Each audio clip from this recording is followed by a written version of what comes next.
Lo que vamos a estar viendo hoy y lo que vamos a estar viendo mañana, miércoles y el jueves es acerca de las raíces de la iglesia cristiana, específicamente de la iglesia evangélica.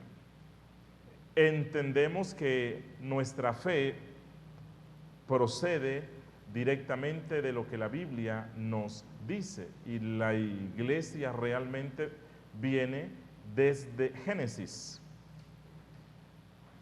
La primera iglesia únicamente contó con dos miembros, ¿cierto? Y desde ese tiempo viene la iglesia que luego es reafirmada en el Nuevo Testamento por Cristo y por los apóstoles. Pero hoy no nos vamos a enfocar en toda esa raíz histórica bíblica desde los tiempos de las Sagradas Escrituras, sino que vamos a estar viendo las raíces de nuestra fe desde la Reforma Protestante.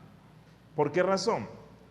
Ok, porque nosotros somos evangélicos, porque nosotros somos protestantes, porque nosotros pertenecemos a una rama de la cristiandad que dice proceder desde la Reforma Protestante. Todas las congregaciones cristianas que hay hoy, o casi todas, independientemente de si son históricas o son nuevas, independientemente de si son o presbiterianas o bautistas o metodistas o pentecostales o carismáticos, independientemente de la denominación en la que la persona esté, todos los que nos identificamos como cristianos evangélicos decimos que nuestra fe puede ser trazada pasando por lo que se llama la reforma evangélica. Antes de la reforma, lo que existía era el catolicismo y algunos grupos disidentes, pero casi toda la cristiandad no era más que el catolicismo romano. Así que luego de que surge la reforma es que empieza el gran movimiento evangélico, y como vamos a estar viendo el jueves, de este movimiento del Espíritu Santo es de donde proceden todas las denominaciones evangélicas que existen hoy, independientemente del nombre que ellas tengan, ya sea de la denominación X, de la denominación Y, todas trazamos nuestra línea pasando por la reforma. Lo que vamos a hacer hoy, el miércoles y el jueves, es mirar qué fue lo que caracterizó a la reforma evangélica en el siglo XVI. Y luego vamos a estar viendo cómo esta reforma empieza a extenderse por el mundo. La reforma llega a Colombia y cómo luego de 5 siglos aproximadamente, las raíces de esa fe que son bíblicas se han ido distorsionando y se han ido perdiendo. Al final, cada uno de nosotros podrá evaluar hasta qué punto estamos en armonía con esos principios evangélicos y hasta qué punto nos hemos distorsionado y cuánto necesitamos hacer para volver a esa base que caracterizó a la fe evangélica. Esto es lo que vamos a estar haciendo hoy, el miércoles y el jueves. Cuando nosotros hablamos de la iglesia cristiana, especialmente de su facción evangélica o protestante, necesariamente tenemos que usar el término reforma. ¿Por qué razón?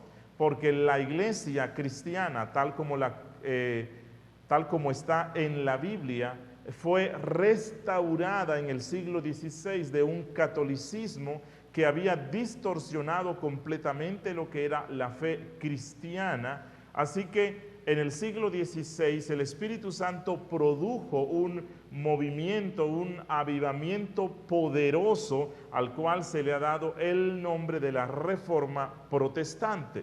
Siempre que hablamos de nuestra historia, siempre que hablamos de las bases de nuestra fe, tenemos que remontarnos a la Reforma. Y nosotros, conociendo lo que es la Reforma, con convicción, con alegría y con cierto orgullo cristiano, si se puede decir así, vamos a decir sí, nosotros nos identificamos y procedemos de la Reforma evangélica. La Reforma evangélica del siglo XVI fue un movimiento poderosísimo del Espíritu Santo, donde el Espíritu de Dios renovó la fe de una iglesia que se había distorsionado.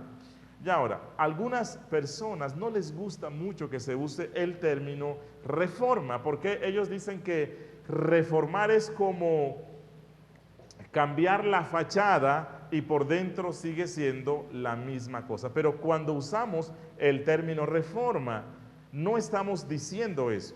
Cuando usamos el término reforma, lo que estamos significando es volver a la forma original. Y esta forma no solamente tiene algo que ver con lo externo, sino con todo lo que la iglesia es. Así que la reforma en el siglo XVI, de la cual vienen nuestras congregaciones, no fue más que volver a la forma. ¿A cuál forma? A la forma original de la iglesia cristiana. ¿Y cuál es la forma original de la iglesia? Bueno, la encontramos en la Biblia, especialmente en el Nuevo Testamento, es decir, la iglesia apostólica del siglo I. Pero la Biblia misma nos muestra que el pueblo de Dios siempre ha necesitado de movimientos del Espíritu Santo de reforma. El pueblo de Dios desde el principio siempre ha necesitado volver a la forma original. Porque ¿cuál es la tendencia?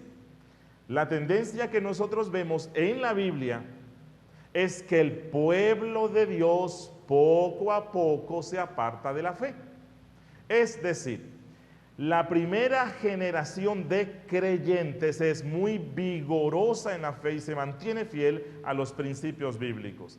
La segunda generación decae un poquito más. La tercera decae más. Y en la cuarta ya prácticamente no hay cristianismo. Y eso es lo que ha pasado con la iglesia.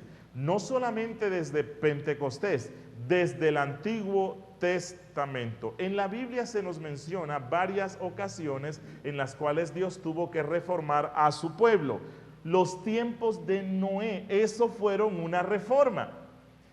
Recuerden que en Génesis capítulo 6, en un texto un poco difícil de interpretar, Moisés nos dice que existían dos clases de personas en este mundo. Él habla de los hijos de Dios y los hijos de los hombres.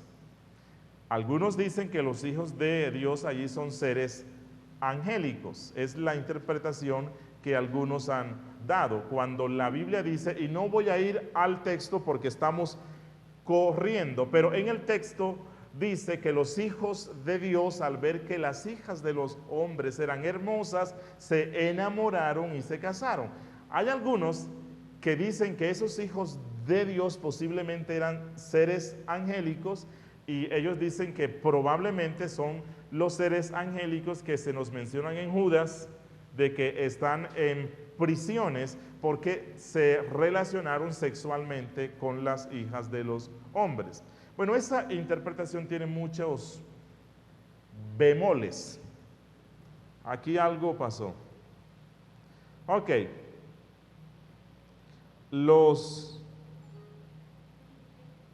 Voy a cerrar esto aquí, pero no sé. Ok.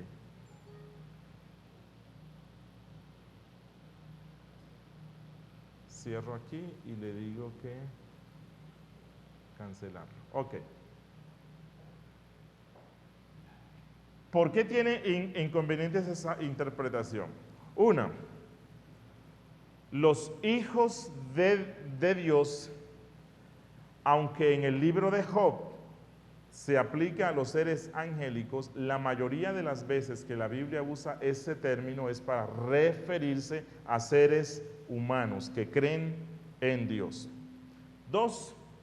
Jesucristo dijo que nosotros en los cielos vamos a ser como los ángeles, que no se casan ni se dan en casamiento. ¿No fue eso lo que él dijo?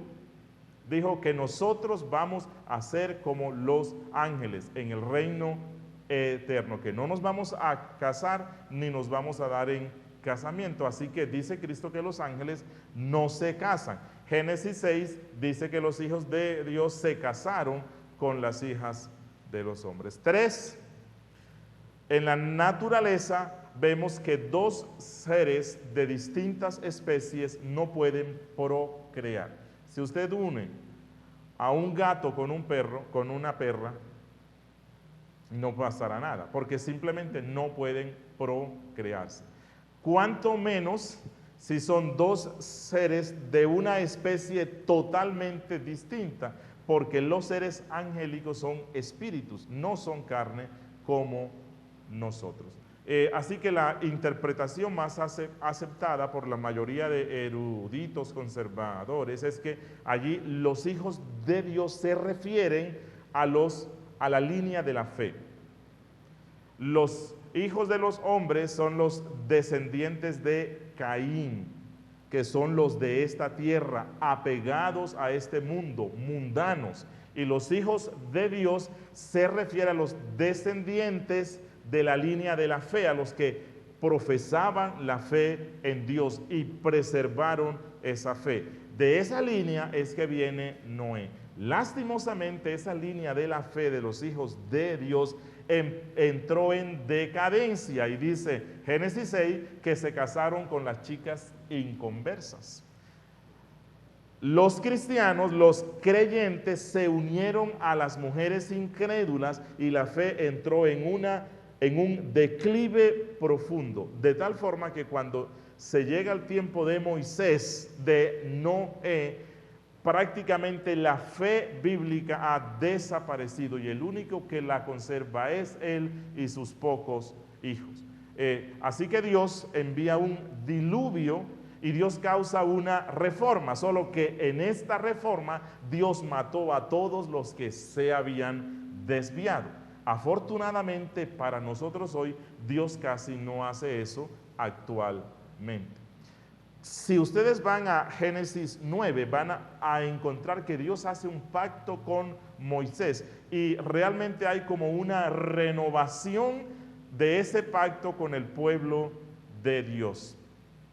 Fue una real necesidad de reforma. En tiempos de Moisés, Dios dio otra reforma. ¿Por qué razón? Bueno, habían pasado 400 años desde que José entró con los suyos a Egipto. El pueblo se ha multiplicado, ellos saben que existe Dios, ellos saben que Dios les ha prometido una tierra, pero ellos han perdido el conocimiento de ese Dios.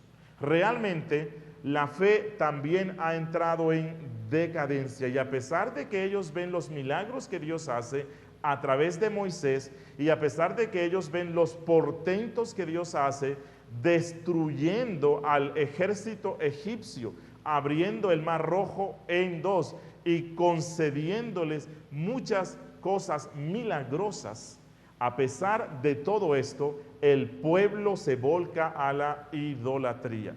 ¿Recuerdan cuál fue el culto más avivado que se menciona en el Antiguo Testamento?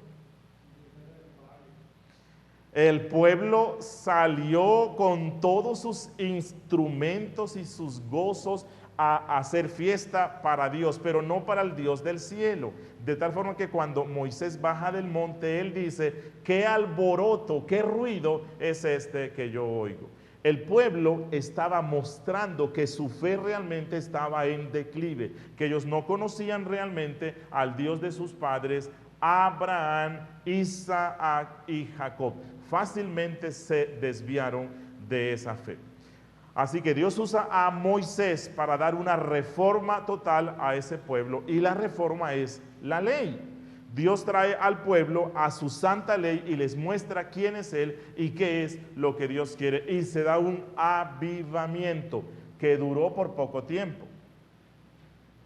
Luego que el pueblo entra a la tierra que Dios les ha prometido y empiezan a disfrutar de todas las bendiciones que hay allí, y a pesar de que ellos han visto y han escuchado a Dios y conocían su santa ley, empiezan a apartarse nuevamente, y otra vez cae en la idolatría, y se necesitaron varios tiempos de reforma.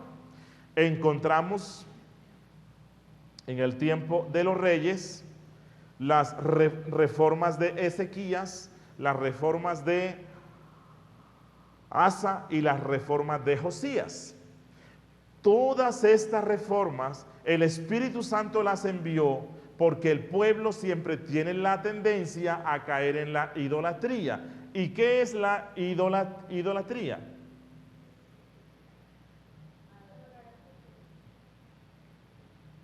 Idolatría, adorar a cualquier cosa que no es Dios. Pero la idolatría también se da cuando nosotros pensamos que adoramos a Dios, pero en realidad no conocemos quién es Dios.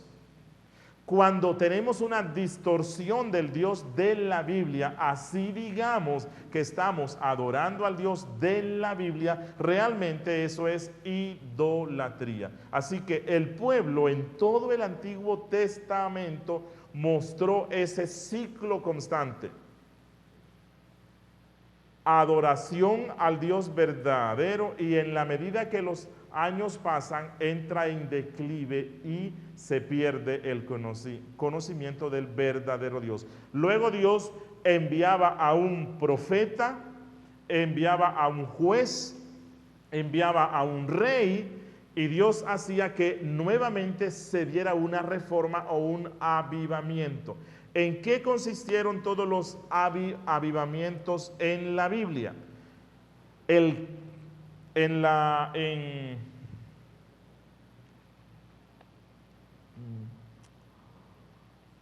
Nehemías, capítulo 8. Allí encontramos lo que es el avivamiento que produce el Espíritu Santo. Y aquí en el capítulo 8 encontramos un movimiento de reforma del Espíritu Santo. El pueblo estaba en decadencia. El culto a Dios había mermado, y esto era representado porque el templo había sido destruido. Los muros estaban destruidos. La religión del verdadero Dios había caído en decadencia. Y el Espíritu Santo envía un poderoso avivamiento sobre el pueblo. Y todo avivamiento verdadero no es más que reforma, que la iglesia vuelva a su forma original, que la iglesia vuelva a los principios bíblicos. Dice en el capítulo 8, y vamos a leer desde el verso 4. Dice: el maestro Esdras se puso de pie sobre una plataforma de madera, el púlpito, ¿no?, construida para la ocasión.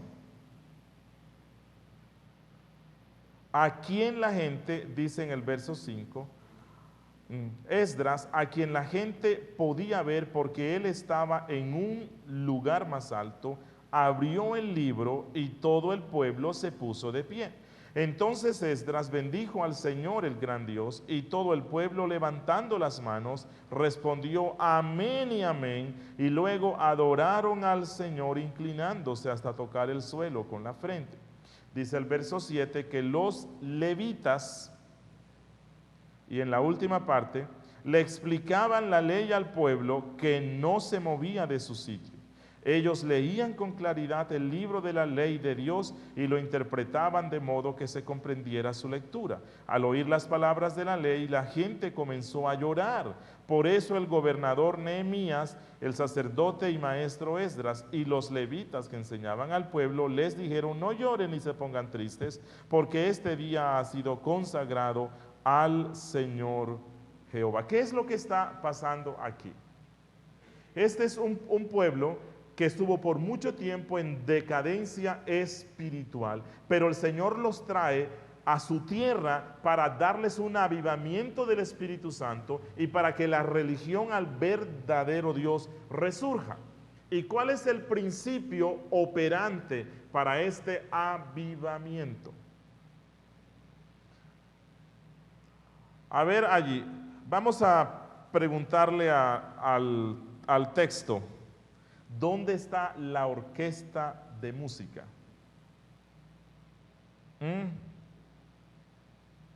¿Dónde están las altas amplificaciones para que el mundo, para que todos los que oigan se emocionen?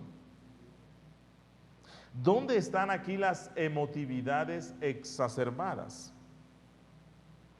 Por ninguna parte, ¿verdad? Y este es un avivamiento del Espíritu Santo. ¿En cuál fue el principio operante de este avivamiento?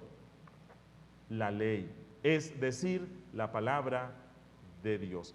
En la Biblia, todo avivamiento del Espíritu Santo y todo avivamiento del Espíritu conducente a la reforma estuvo basado en que el pueblo regresara a los principios bíblicos, que el pueblo regresara a la ley de nuestro Dios, que el pueblo se pusiera bajo la sola autoridad y el imperio de lo que la Biblia dice, que el pueblo no quiere hacer nada que no esté contenido en este precioso libro. Así que la Biblia nos muestra muchos momentos en los cuales fue necesario una reforma. La última reforma producida por el Espíritu Santo conocida fue en el siglo XVI. La pregunta es: si en el Antiguo Testamento la gente que había visto cara a cara prácticamente a Dios, que algunos habían escuchado la voz directa de Dios como un trueno, que habían visto portentos que nosotros no hemos visto, si ni siquiera pasaba un siglo y ya ese pueblo se desviaba del culto al verdadero Dios, ¿ustedes creen que luego de 4 siglos de la última reforma conocida, ¿no será que nosotros también hemos corrido el riesgo de desviarnos de la forma original luego de 4 siglos? ¿Seremos nosotros mejores que los creyentes en el Antiguo Testamento? De seguro que no. Si ustedes miran la historia de la iglesia cristiana, que es lo que vamos a ver a continuación, el último apóstol que muere es Juan. Se cree que Juan muere aproximadamente en el año 95 o en el año 100. Y si ustedes miran a los líderes de la iglesia cristiana en el siglo II, unos 50 años o 60 años luego de la muerte del último de los apóstoles, vamos a encontrar que la casta connotada de los pastores de la iglesia cristiana en el siglo II, que habían conocido algunos a Juan, ya estaban distorsionando la doctrina. Y vamos a encontrar a un Ireneo que ya está promoviendo cierta veneración excelsa a la Virgen María. 50 años luego de la muerte de los apóstoles, o al menos del último, una parte de la iglesia ya había empezado a permitir la introducción de doctrinas falsas. Imagínense nosotros que no conocimos a los apóstoles, nosotros que recibimos la fe cristiana de la Reforma hace 4 siglos y que ninguno de los reformadores era del tiempo apostólico.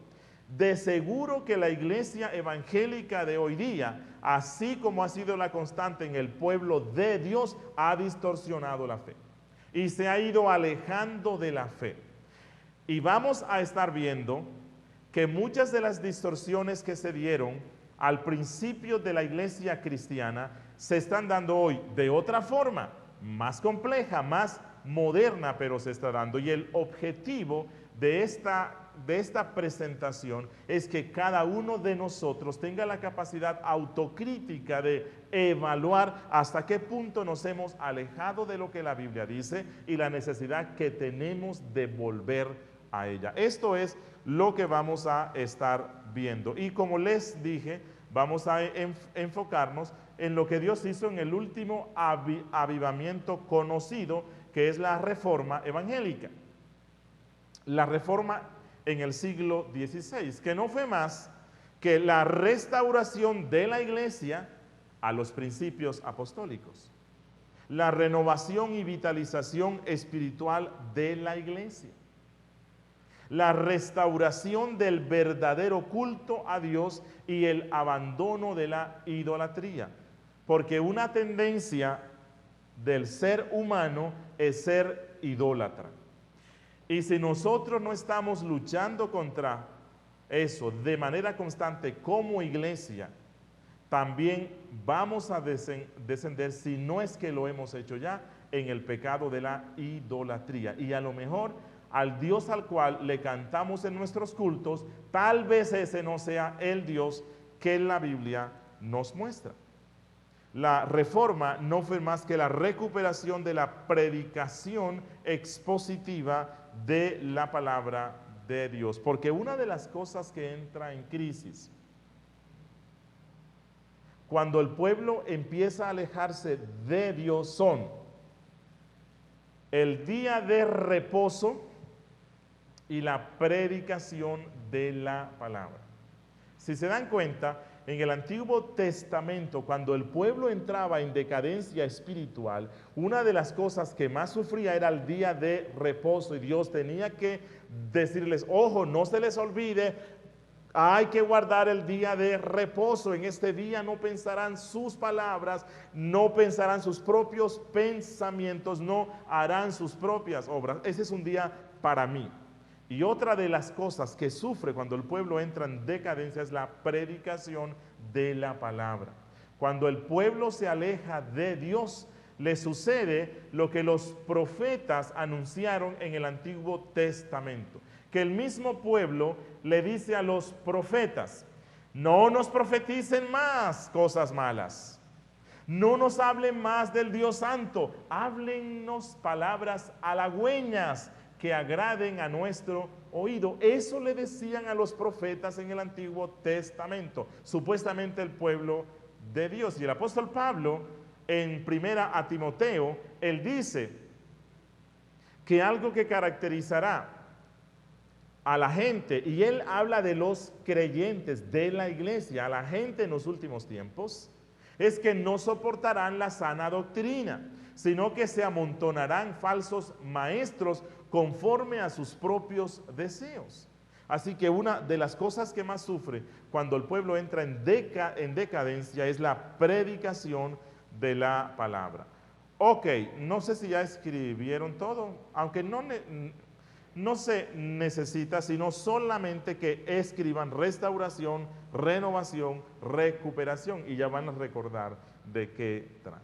Ok.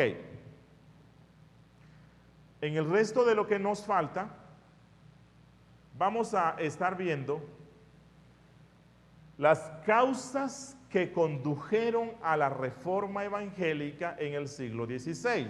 ¿Por qué? Para que eso nos permita ver cómo estamos hoy.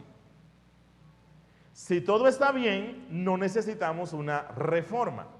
Pero si hay cosas parecidas a las causas que condujeron a la reforma en el siglo XVI, entonces es tiempo de que empecemos a orar y a trabajar en serio para que el Espíritu Santo traiga un avivamiento a Colombia, a la iglesia cristiana, y nos conceda una verdadera reforma. Así que esto no se trata de una historia fría y muerta, no es simplemente una clase de historia.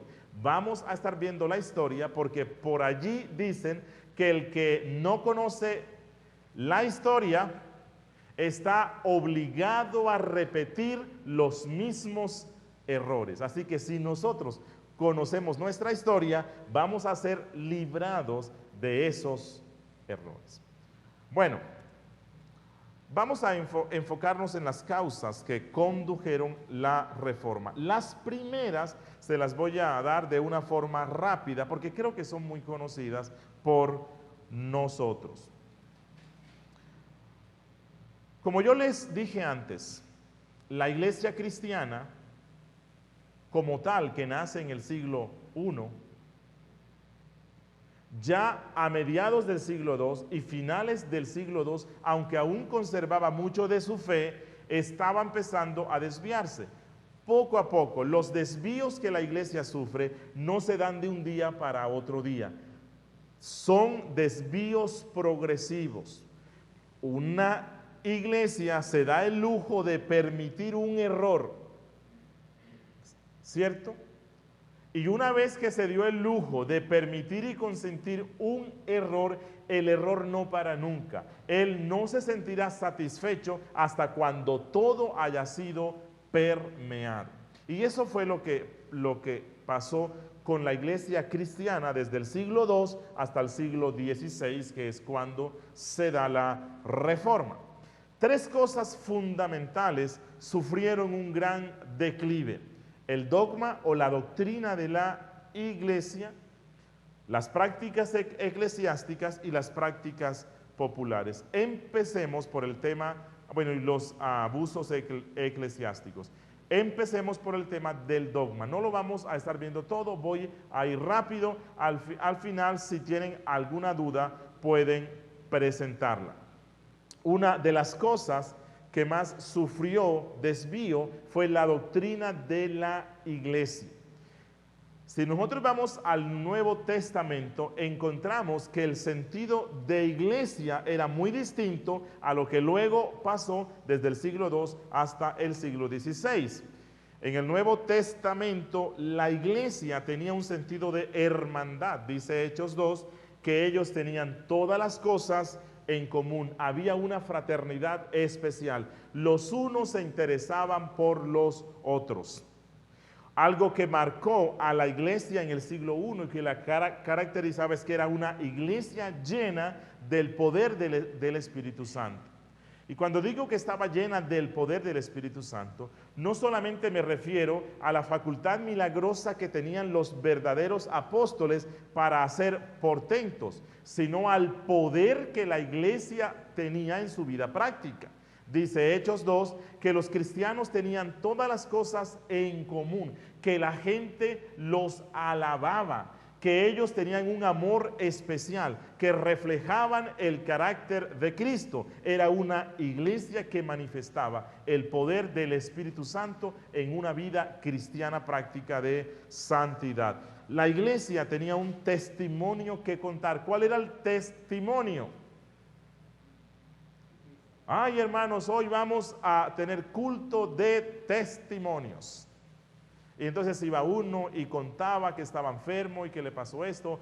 No, eso no es lo que hacían en el Nuevo Testamento. ¿Cuál era el testimonio que la iglesia tenía que contar?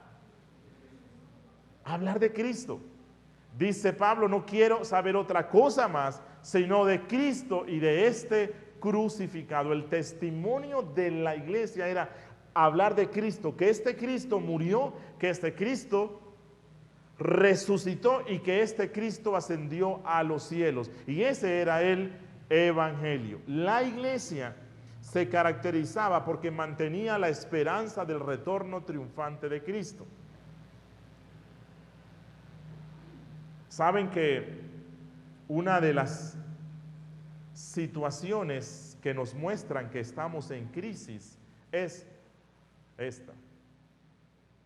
¿Cuántas veces al día usted le ruega a Cristo que venga pronto? ¿Cuántas veces en su vida de cristiano ha orado al Padre que envíe lo más pronto a Cristo? Recuerdan que Cristo, cuando nos enseñó el Padre Nuestro, que es el modelo de oración diaria, Él dijo que oráramos así: venga tu reino. Y aunque el reino ya vino con Cristo, todavía el reino final o eterno no ha sido establecido. Y lo que Cristo dice es que todos los días cuando uno ore, diga, Señor, ven pronto a esta tierra. ¿Cuál es la oración del Espíritu Santo en Apocalipsis 22? Dice Cristo, he aquí que vengo en breve. Y la iglesia y el Espíritu dicen, sí, Señor, ven pronto. ¿Cuántas oraciones o cuántas veces en el día le estamos diciendo, Cristo, ven pronto? Posiblemente ninguna. ¿Por qué? Porque la iglesia de nuestro siglo está en crisis. Al igual que la iglesia medieval, somos cristianos muy mundanos. Nos hemos enamorado de este mundo, estamos apegados a este mundo, y si pudiéramos orar, Señor, tárdate todo lo que quieras, no lo decimos verbalmente, pero sí está en nuestra mente, sí está en nuestro deseo. Una característica de la iglesia en el siglo I era que ellos se saludaban diciendo Maranatha, el Señor viene pronto. Ellos tenían vivo en su mente y corazón el deseo de que Cristo viniera pronto. Y la organización eclesiástica en la iglesia en el Nuevo Testamento era muy sencilla, pero cuando nosotros vamos a la Edad Media, desde el siglo III hasta el siglo XVI, encontramos que esa sencillez de vida cristiana se pierde totalmente.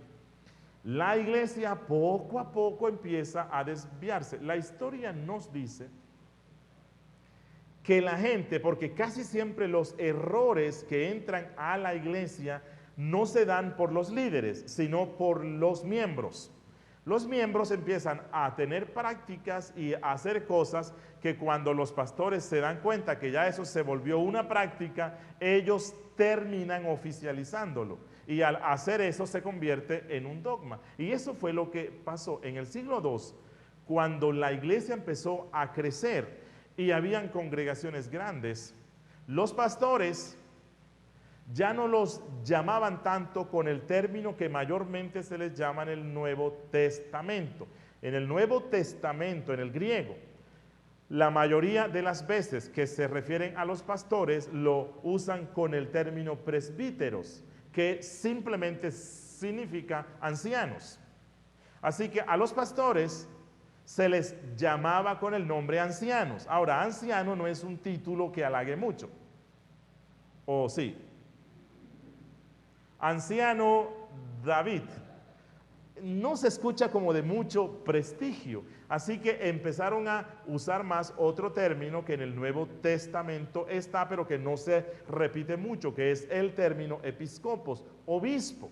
A los pastores, especialmente a los de las congregaciones más grandes, le empezaron a dar el título de obispos y obispos, y les rendían cierta pleitesía. Me imagino que al principio los obispos que imitaban al apóstol Pedro, cuando estaba viendo esa pleitesía que los miembros le daban, él les decía, no hermano, no te confundas que yo soy consiervo tuyo. Somos hermanos en la fe, pero la insistencia fue tanta y el orgullo nuestro es tan grande y el corazón de los pastores tan engañoso que bueno, pues si los hermanos quieren rendirnos esa pleitesía, que lo hagan. Con el tiempo la pleitesía fue tanta que aquellos pastores, obispos de las iglesias más grandes empezaron a pensar que eran personas muy importantes y se estableció una jerarquía. Poco a poco los pastores de las iglesias más grandes empezaron a señorear sobre las más pequeñas. Los pastores de las más pequeñas tenían cierta subordinación a lo de las más grandes, lo cual no estaba en la Biblia, lo cual no se nos muestra en el Nuevo Testamento. Así que cuando nosotros vamos al siglo XIII o al siglo XV, encontramos una jerarquía horrible, con títulos desde el Papa hasta otros, títulos que la Biblia no tiene. Papas, abades, arzobispos y toda otra clase de títulos, muy parecido a lo que está pasando hoy. Por ejemplo,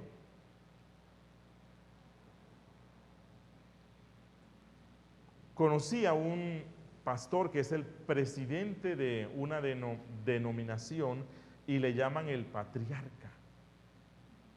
Patriarca. ¿Es un término que está en el Nuevo Testamento? No, ¿verdad? ¿Sí se han dado cuenta que hoy día hay muchos que cuando firman o se presentan dicen yo soy el apóstol tal? Bueno, ese título se le dio únicamente a los 12 más Pablo. Ese no es un título que se aplique a otros. Así que la diferencia en el tema de los títulos con la iglesia medieval no es grande, y mucho menos en el tema de la jerarquización. Hoy día, aquellos que se abrogan ellos mismos, que se aplican ellos mismos esa facultad de llamarse apóstoles, ellos creen que están por encima de los pastores. Bueno, como alguien dijo, hoy día hay más apóstoles que pastores, ¿no? Porque hoy día todo el mundo quiere estar en la cúpula alta. Y es una jerarquización que se está dando, la cual no es bíblico y lo cual nos muestra que se necesita reforma. Cuando vamos a la iglesia en la Edad Media, y hablo de unos pocos años luego de la muerte de los apóstoles, ya no hay dependencia del Espíritu Santo. La dependencia del Espíritu Santo se centra en las ceremonias. Surge la misa, surge todo un culto pomposo lleno de cosas que la Biblia no menciona. Y esas ceremonias están en reemplazo del actuar del Espíritu Santo. La iglesia pierde su vitalidad, crece el amor al mundo y a las cosas del mundo. El interés por la segunda venida de Cristo se pierde totalmente y surge una casta clerical. La cabeza de la iglesia ya no es Cristo, sino el Papa. Y esto no dista mucho de lo que pasa hoy. Ya Calvino, en el siglo XVI, dijo que antes de la Reforma, la iglesia tenía un solo Papa. Pero luego de la Reforma, cada iglesia tiene su propio papa, que es lo que pasa hoy. Los pastores se convierten prácticamente en papas, lo cual no es bíblico. Otra doctrina que sufre cambios en la Edad Media es el concepto de salvación. En el Nuevo Testamento, ser salvo significaba nacer de nuevo, creer en Cristo, arrepentirse de los pecados, ser justificado. Una persona salva se consideraba así por la mera gracia de Dios, por los méritos de Cristo, y el nuevo nacimiento, o cuando una persona decía ser salva, esto se evidenciaba en una vida de santidad. Y en unos pocos años, en unos pocos siglos, esa doctrina bíblica es totalmente transformada. En la iglesia medieval, la salvación ya no es por Cristo solamente. Sí mencionaban a Cristo, pero no por Cristo solamente, sino a través de la mediación de la institución iglesia. Si han escuchado a algunos hermanos que salen de ciertas congregaciones, especialmente de las más grandes, y ellos salen muy aburridos de allí, con miedo, y les preguntamos por qué, y ellos dicen es que el pastor me lanzó una maldición. Él dijo que si me iba de la iglesia, sobre mí vendría la maldición de Coré.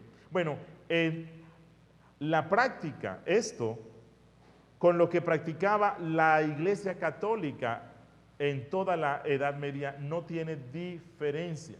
La iglesia, a todo aquel que no estaba bajo su institución, le consideraban anatema y maldito, que fue lo que pasó con muchos mártires proto-reformadores, es decir, antes de la Reforma. Todos ellos, todos los que intentaron vivir de acuerdo a la Biblia, fueron quemados. ¿Por qué? Porque ya no estaban dentro de esa institución que se llamaba iglesia. Toda iglesia cristiana que hoy día obliga a sus miembros a estar en sus filas sobre pretexto o bajo amenaza de que si se va, la maldición de Dios cae sobre él, esa iglesia ha distorsionado lo que la Biblia nos dice sobre la salvación, porque entonces la salvación se relaciona más con el ser miembro de determinada iglesia, lo cual no es bíblico.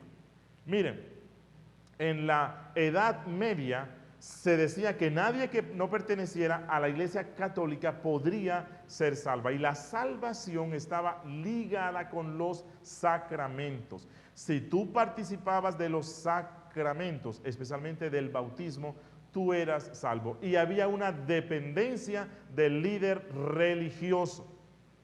Incluso con el tiempo, la iglesia medieval dijo que los sacerdotes y obispos tenían el poder de perdonar o remitir los pecados. Y la gente cada día se volvía más adicta a su líder espiritual. Bueno, eso también lo estamos viendo en la iglesia evangélica de nuestro tiempo. Hay gente que si está enferma, desean y tienen que ir o a otra parte o a esperar a que un supuesto ungido venga de Norteamérica y llevarle una fuerte suma de dinero para lo que hoy día llaman siembra o pactos, para que ore por él. Porque si no ora por él, si no ora esa persona en particular, posiblemente no es sana. ¿Qué fue lo que dijo Santiago que debían hacer los cristianos de nuestro tiempo cuando alguno se enferma? ¿Está alguno enfermo entre vosotros? Pida a los ancianos de la iglesia para que oren por él. No hay que ir donde nadie en especial. Hoy día está surgiendo una casta de falsos líderes, de falsos profetas, que están creando una adicción de las personas hacia ellos. Hay personas que no pueden tomar una decisión si primero no la consultan con su líder ungido. Bueno, esa es una falsa dependencia. Es cierto que hay decisiones tan complejas que necesitan del consejo de un líder, pero no significa que el cristiano, para tomar cualquier decisión, tenga que ir donde su líder. Eso es una falsa dependencia y es una adicción pecaminosa. Y esta fue una de las distorsiones que se dieron en el siglo II, en el siglo III, hasta el siglo XVI. Ok, vamos a interrumpir aquí.